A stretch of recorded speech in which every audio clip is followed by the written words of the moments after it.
मध्य प्रदेश के नेता प्रतिपक्ष उमंग सिंघार ने मध्य प्रदेश वोट चोरी पर किया बड़ा खुलासा। प्रदेश के अंदर भी 27 से ज़्यादा सीटों पर हुई वोट चोरी। नेता प्रतिपक्ष ने प्रेस वार्ता में तथ्यों के साथ किया खुलासा।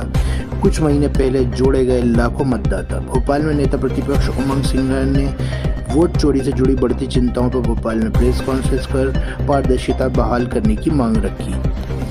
प्रेस वार्ता में डेटाबेस आधारित ग्राफिक्स, सरकारी आदेश, नियमों के स्कैन और 27 विधानसभा क्षेत्रों की एक तालिका पेश की गई, जहां आईएनसी के उम्मीदवार बहुत ही मामूली अंतर से हार गए, पर मतदाता वृद्धि पर अंतर से कहीं अधिक थी, जिससे ये अनुमान लगाया जा सकता है कि बीजेपी को अनैतिक लाभ देने के लिए ऐसा किया गया।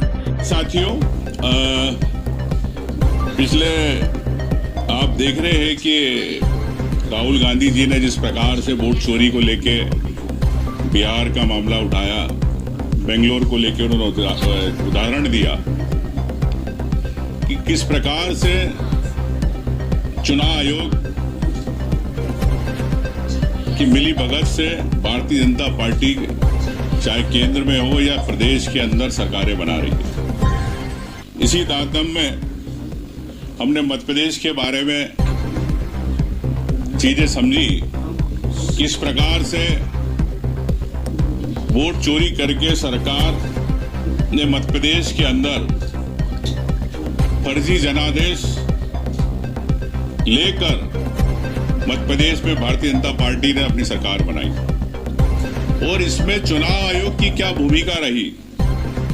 चुनाव आयोग ने किस प्रकार से भारतीय जनता पार्टी की सरकारें बनाने के अंदर अपनी अहम भूमिका निभाई। तो मैं समझता हूं कि जहां चुनाव आयोग कहता है कि हम पारदर्शिता रखते हैं, सभी पार्टी हमारी मेंबर होती है, जिनको हम कोई भी जब चुनाव प्रक्रिया होती है ट्रांसपेरेंसी के साथ विधानसभा से लेकर लोकसभा स्तर तक हम हर पार्टी को सूचियां देते हैं। लेकिन इस सूची देने में गड़बड़ी है, मतदाता सूची देने में। कौन सी सूची पार्टियों को देते हैं मतदाता सूची और कौन सी नहीं देते, और कैसे वोट बढ़ाए जाते या काटे जाते, ये मैं आपको बताना चाह रहा हूं। ऐसे मध्य प्रदेश सूची में हेराफेरी किस समय हुई। 5/1 को प्रस्तावित अंतिम सूची प्रकाशित हुई। कुल मतदाता थे 5,39,87,876। नीति हुई, इसके अंदर 7 महीने के अंदर 4,64,000 मतदाता रहे, और अंतिम सूची प्रकाशित हुई जिसके अंदर 16 लाख 2 महीने के अंदर इतने वोटर बढ़ गए।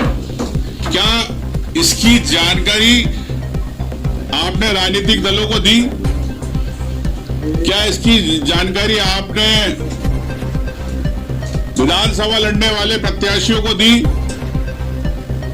ये मैं आपको इस बारे में बताना चाहता हूं। सेकंड, नेक्स्ट, ये इस प्रकार से मतदाता किस प्रकार से बढ़े। आपने देखा कि 2 अगस्त 2023 में चुनाव थे आपके नवंबर के अंदर, और अचानक 2 महीने के अंदर इतनी बढ़ोतरी क्यों? मतलब हर दिन लगभग 26,000 वोट बढ़े। नेक्स्ट, ये सब क्यों हुआ, कैसे हुआ? इलेक्शन कमीशन का मैंने आपको एक पत्र जारी किया है, इसमें स्पष्ट है कि इलेक्शन कमीशन ने, आप पढ़ेंगे तो इसमें स्पष्ट है कि किस प्रकार से हेराफेरी की। ये 9 जून 2023 का है। इसमें स्पष्ट है कि this supplement shall not be put on the website और शेयर्ड विद एनीबडी।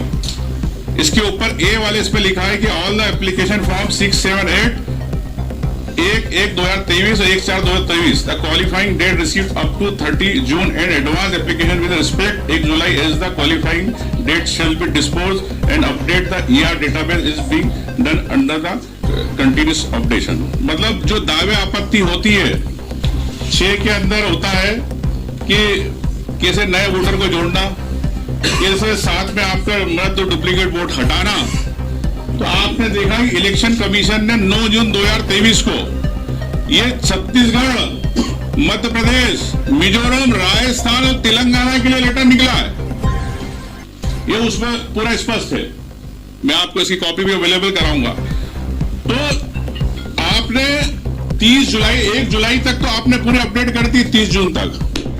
लेकिन 30 जून के बाद आपने क्या करा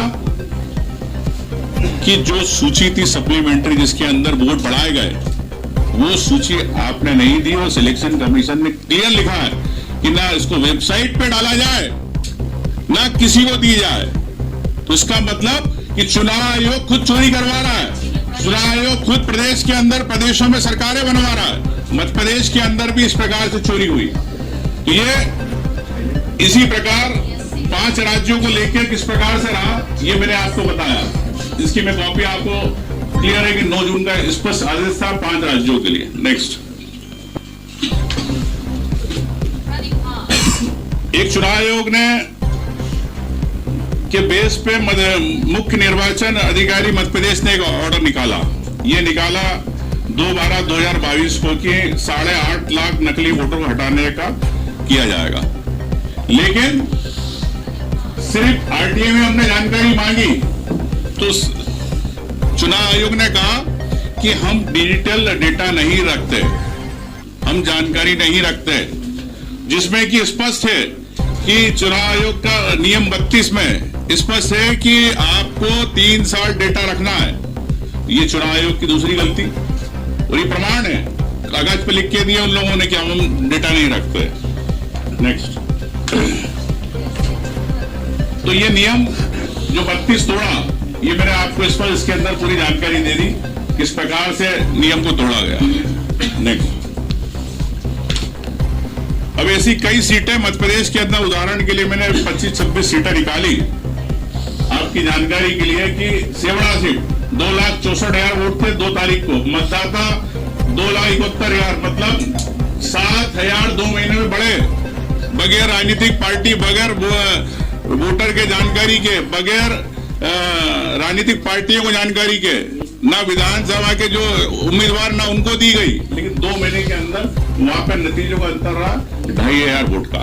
इस प्रकार से ग्वालियर दक्षिण, करेरा, मुंगावली, सुर्खी, छतरपुर, गुनौर, चित्रकूट, यूनतर, मऊगंज, गुड़, क्योनी, ये पूरी सीटें हैं जिसके अंदर आप देख सकते हैं नतीजे रहे 5,000, 6,000। यहाँ 6,000 से अगर नतीजों का अंतर रहा तो 16,000 वोट बढ़े। तो ये अगर यहाँ पे 5,000 का अंतर रहा तो 11,000 वोट बढ़े।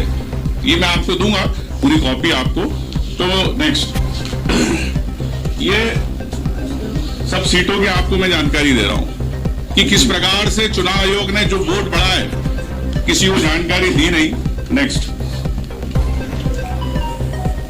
अब आप जानते हो कि अभी कल परसों प्रेस कॉन्फ्रेंस हुई, तो प्रेस कॉन्फ्रेंस के अंदर स्पष्ट रूप से ज्ञानेश कुमार जी ऐसा लग रहे थे कि भारतीय जनता पार्टी के एजेंट है कमिश्नर, जिस प्रकार से बोल रहे थे कि सीसीटीवी की हम जानकारी नहीं दे सकते, पोलिंग पे जानकारी, भाई जो पब्लिक डोमेन पे है आप वोटिंग करा रहे हैं उसको आप क्यों नहीं दे सकते। तो ये कई चीजें हैं। तो मैं समझता हूं कि चुनाव आयोग संवैधानिक जो उसकी ड्यूटी है उससे भाग रहा है। नेक्स्ट,